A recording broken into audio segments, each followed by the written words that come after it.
नमस्कार, मी अर्चना पाटील. ज्या बहिणींचे अजूनही मुख्यमंत्री माझी लाडकी बहीण योजनेमध्ये अर्ज भरलेले नाहीत, तर त्यांनी ताबडतोब या पोर्टलवरती हे अर्ज भरून घ्यायचे आहेत. पोर्टलवरती अर्ज कशाप्रकारे भरायचा, कागदपत्र कशा पद्धतीने अपलोड करायचे, याच्या संदर्भातली लाईव्ह प्रोसेस आपण आजच्या या व्हिडिओमध्ये पाहणार आहोत.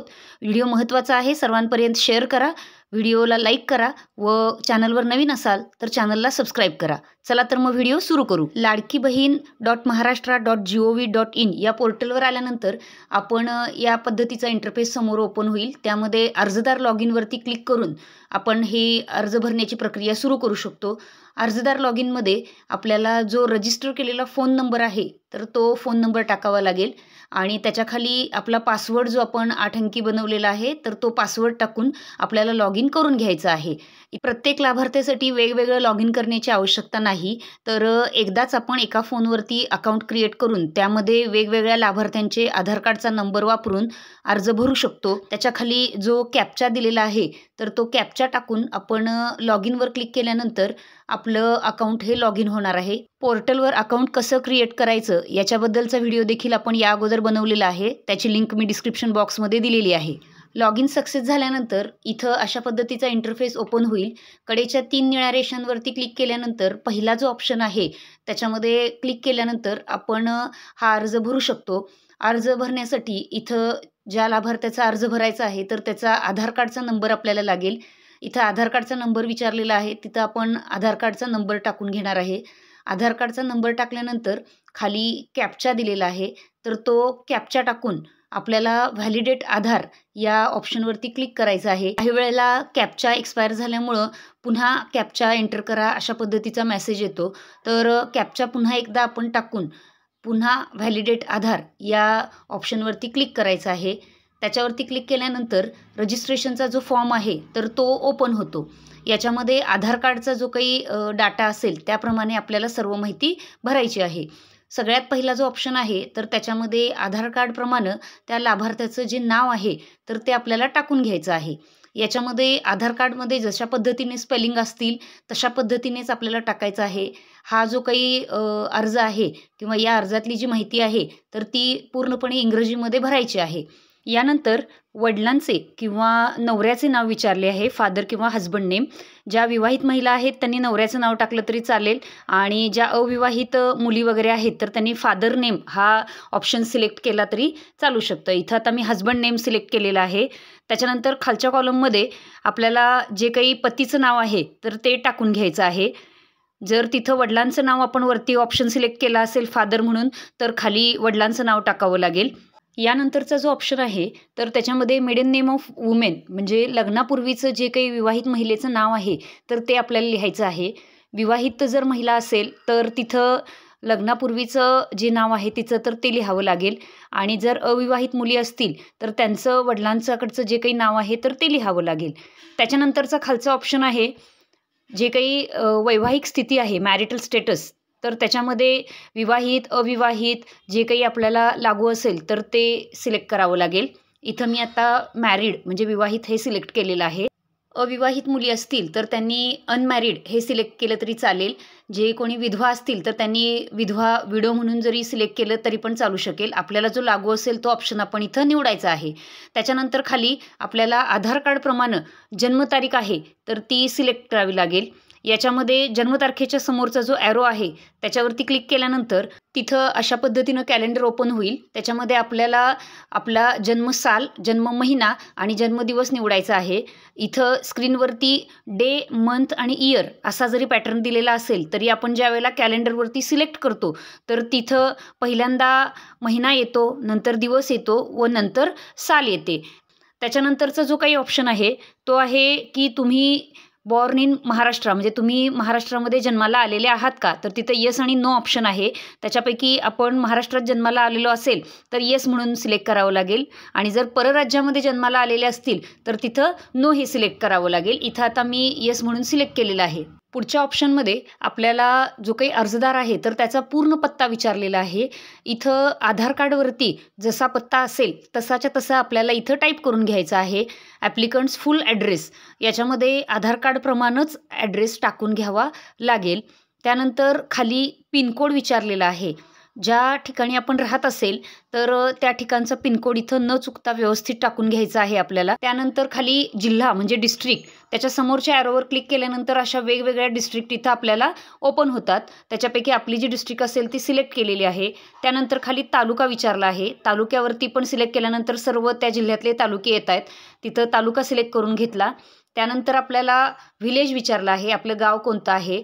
व्हिलेज समोर क्लिक केल्यानंतर तिथं सर्व गावे येतात. तर त्यापैकी आपलं जे काही गाव असेल तर ते आपण सिलेक्ट करून घेणार आहे. तालुका, जिल्हा आणि गाव हे सिलेक्ट केल्यानंतर खाली म्युन्सिपल कॉर्पोरेशन किंवा काउन्सिल असा ऑप्शन येतो. त्याच्यामध्ये आपल्याला लागू असेल तर आपण ते सिलेक्ट करायचं आहे, नसेल तर नॉट ॲप्लिकेबल म्हणून सिलेक्ट केलं तरी चालेल. जर आपण म्युन्सिपल कॉर्पोरेशनच्या हद्दीमध्ये राहत असेल तर त्या कॉर्पोरेशनचा जो काही ऑप्शन असेल तर तो आपल्याला सिलेक्ट करावा लागेल. इथं मी आता कॉर्पोरेशनचा ऑप्शन सिलेक्ट केलेला आहे.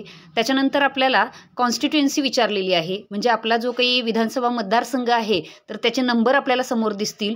हे आपल्याला नाही लक्षात आलं तर आपण मतदान ओळखपत्रकाच्या मागच्या बाजूला तिथं हा नंबर दिलेला असतो, त्याप्रमाणे इथला जो काही नंबर असेल तो आपण सिलेक्ट करणार आहे. यापुढे आपल्याला मोबाईल नंबर विचारलेला आहे. आपला आधार कार्डला जो मोबाईल नंबर लिंक असेल तर तो मोबाईल नंबर आपण इथं टाकून घ्यायचा आहे.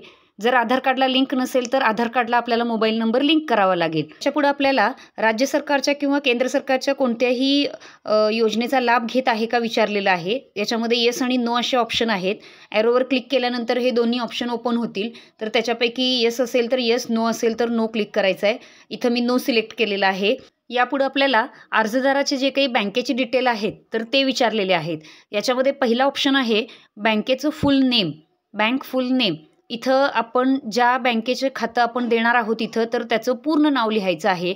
शक्यतोवर हे जे काही बँक खातं आहे तर ते आपण आधारला जे काही लिंक झालेलं आहे, बँक सीडिंग झालेलं आहे तर ते जोडायचं आहे. आपलं बँकेचं खातं हे आधार कार्डला लिंक आहे की नाही, म्हणजे बँक सीडिंग आहे की नाही, हे कसं तपासायचं याच्या संदर्भातला व्हिडिओ आपण या अगोदर बनवलेला आहे.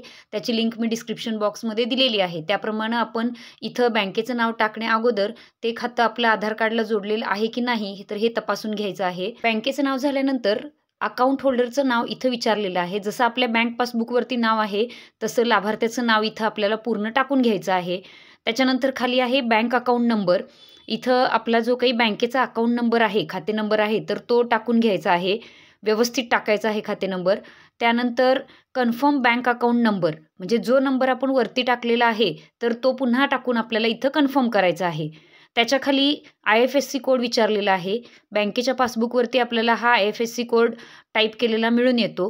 तर हा IFSC कोड इथं टाकायचा आहे. याच्यामध्ये 5 नंबरचं जे काही डिजिट आहे तर ते ओ नसून 0 आहे. हे टाईप करताना लक्षात ठेवायचं आहे. नंतर खाली आपलं बँक अकाउंट आधार कार्डशी सीडेड केलेलं आहे की नाही हे विचारलेलं आहे, म्हणजे आधार कार्डशी आपलं बँक अकाउंट लिंक झालेलं आहे की नाही. तर त्याच्यामध्ये येस आणि नो असे 2 ऑप्शन आहेत. तर त्याच्यापैकी जो ऑप्शन असेल तो आपण क्लिक करणार. याच्यामध्ये येस असावं, नसेल तर आपण जे काही आपलं बँक अकाउंट आहे तर ते आधारशी लिंक करून घ्यायचं आहे. ही सर्व माहिती भरल्यानंतर पुन्हा एकदा ही सर्व माहिती चेक करून घ्यायची आहे. याच्यामध्ये काही चुकलेलं आहे, स्पेलिंग मिस्टेक काही झालेले आहेत किंवा काही आकडा पुढं मागे झालेला असेल तर ते व्यवस्थित आपण तपासून घ्यायचं आहे. यानंतर आपल्याला जे काही आपले कागदपत्र आहेत तर ते कागदपत्र अपलोड करावे लागतील. याच्यामध्ये सगळ्यात पहिला ऑप्शन आहे आधार कार्ड. तर याच्यामध्ये आधार कार्डची फ्रंट साईड आणि बॅक साईड असे दोन्ही साईड आपल्याला अपलोड करायचे आहेत. अपलोडवरती क्लिक केल्यानंतर इथं 3 ऑप्शन ओपन होतील. याच्यामध्ये आपल्याला जर कागदपत्र समोर असतील तर आपण ते कॅमेऱ्यामधून फोटो काढू शकतो किंवा ब्राउझरवरती क्लिक केलं तर आपल्या जर फोनमध्ये याचे फोटो अगोदर काढलेले असतील तर ते आपल्याला अपलोड करता येतील. याच्यामध्ये अगोदर फोटो मी काढून ठेवलेले आहेत, त्याच्यामुळे हे यावर क्लिक केल्यानंतर ते डायरेक्ट आपल्या जे काही फोनमध्ये गॅलरी आहे, जिथं फोटो आहेत तर तिथं ते ओपन होतं आणि त्याच्यामधून आपण हा फोटो अपलोड करू शकतो. अपलोड केल्यानंतर व्ह्यू फाईलवर जर आपण क्लिक केलं तर आपल्याला तो अपलोड केलेला फोटो बरोबर झाला आहे की नाही, तोच फोटो आपण अपलोड केला आहे की नाही हे पाहायला मिळू शकते. वरती आपल्याला फाईल अपलोडेड सक्सेसफुली असा देखील मेसेज याच्यामध्ये येतो. त्याच्यानंतर आधार कार्डची बॅक साईड आपल्याला अपलोड करावी लागेल. पद्धत याच्यासाठी सेम आहे. याच्यावरती क्लिक केल्यानंतर पुन्हा खाली ऑप्शन ओपन होतील. कॅमेरा असेल तर फोटो काढू शकता, नसेल तर गॅलरीमधले फोटो आपण इथं अपलोड करू शकतो. यानंतर आपल्याला 3 नंबरला आपला जो काही रहिवासाचा पुरावा आहे, तर त्याच्यामध्ये डोमिसाईल सर्टिफिकेट किंवा बर्थ सर्टिफिकेट किंवा स्कूल लिव्हिंग सर्टिफिकेट म्हणजे शाळा सोडलेला दाखला किंवा जन्म दाखला किंवा अधिवासाचं डोमिसाईल प्रमाणपत्र किंवा 15 वर्षापूर्वीचं रेशन कार्ड किंवा 15 वर्षापूर्वीचं वोटर आय-डी म्हणजे मतदान ओळखपत्र यापैकी कोणतंही एक कागद हा अपलोड करायचा आहे. याप्रमाणेच आपल्याला लाभार्थ्याचं रेशन कार्डची पुढील बाजू व मागील बाजू हे दोन्ही अपलोड करावे लागतील.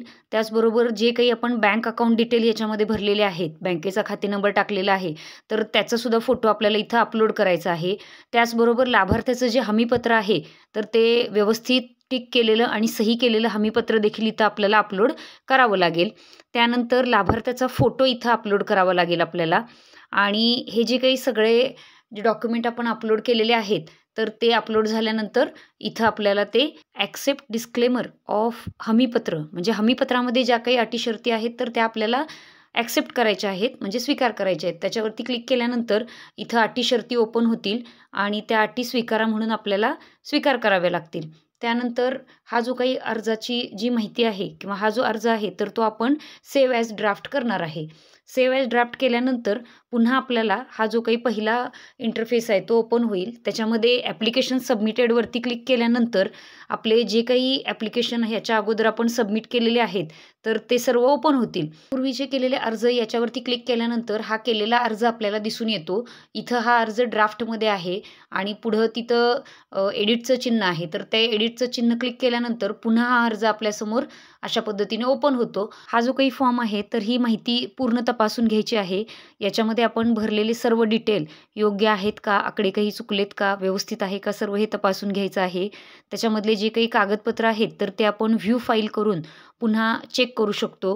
व्ह्यू फाईल केल्यानंतर हे आपण जे काही कागदपत्र जमा केलेले आहेत, अपलोड केलेले आहेत, तर ते आपल्याला इथं दिसून येतात. यानंतर सेव्ह इन्फॉर्मेशन याच्यावरती क्लिक करायचं आहे. सेव्ह इन्फॉर्मेशनवरती क्लिक केल्यानंतर आपल्याला हा जो काही अर्ज आहे, तर त्याचे पूर्ण डिटेल आपल्या समोर ओपन होतात.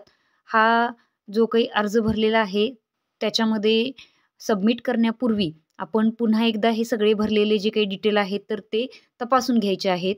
हे डिटेल एकदा आपण सबमिट केले, की पुन्हा आपल्याला याच्यामध्ये कोणताही बदल करता येणार नाही. याच्यामध्ये एडिटचा ऑप्शन आपल्याला पुन्हा मिळणार नाही. त्यामुळं हे जे काही भरलेले सर्व डिटेल आहेत, तर ते आपण व्यवस्थित चेक करून घ्यायचे आहेत. त्याच्यानंतर हे स्क्रोल करत गेल्यानंतर खाली आपल्याला कॅप्चा दिलेला आहे, तर तो कॅप्चा व्यवस्थित टाईप करून घ्यायचा आहे आणि कॅप्चा टाईप केल्यानंतर खाली एडिट आणि सबमिट असे 2 ऑप्शन आपल्याला दिसतात. आपण एडिटवर केलं तर आपल्याला पुन्हा फॉर्म एडिट करता येतो आणि सबमिट केलं तर ही जी काही आपण पूर्ण केलेली प्रोसेस आहे, हा भरलेला फॉर्म आहे, तर तो सबमिट होतो. तो पुन्हा आपल्याला यापूर्वी केलेले अर्जमध्ये दिसून येतो.